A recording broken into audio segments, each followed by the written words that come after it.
We have all played the sport basketball, but have we really thought about the forces involved while playing the basics of the game?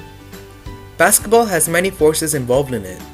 This video will be looking at the forces involved in 3 fundamental factors that makes the sport what it is, which is holding, dribbling, and passing the ball.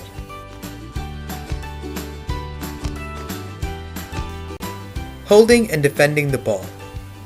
When you hold a basketball in the palm of your hands, many forces act upon it. The ball does not fall to the ground because of an applied force from your palm.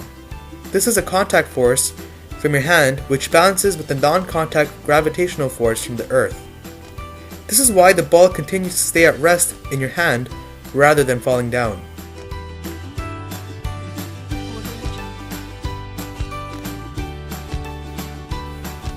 Dribbling the ball. When you bounce a basketball, many forces are acting upon it to help you get the desired effect.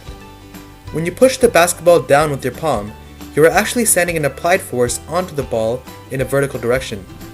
This is considered a contact force.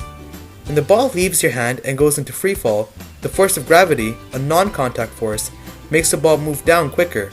During this process, the ball is accelerating in the downwards direction. The ball bounces off the ground and comes back up towards your palm, but while in midair, the force of gravity still acts upon the ball, making it still accelerate downwards. This is why the ball seems slower when it comes back from the ground compared to when you initially sent the ball down. When the ball is going down, the direction of acceleration is parallel to the direction of motion. But when the ball comes back up, the acceleration is opposite to the direction of motion, causing it to slow down.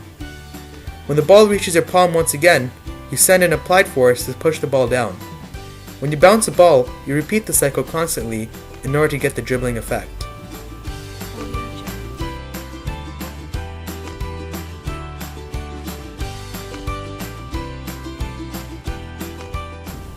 Passing the ball. When you pass a basketball to a teammate, many forces act upon the ball, which determines its motion. When you initially pass the ball to a teammate, you send an applied force in the horizontal direction, which causes the ball to accelerate horizontally towards your teammate. When the ball is in free fall, which is when you are no longer in contact with it, i.e. in midair, the ball starts to also accelerate in the downwards direction due to the force of gravity.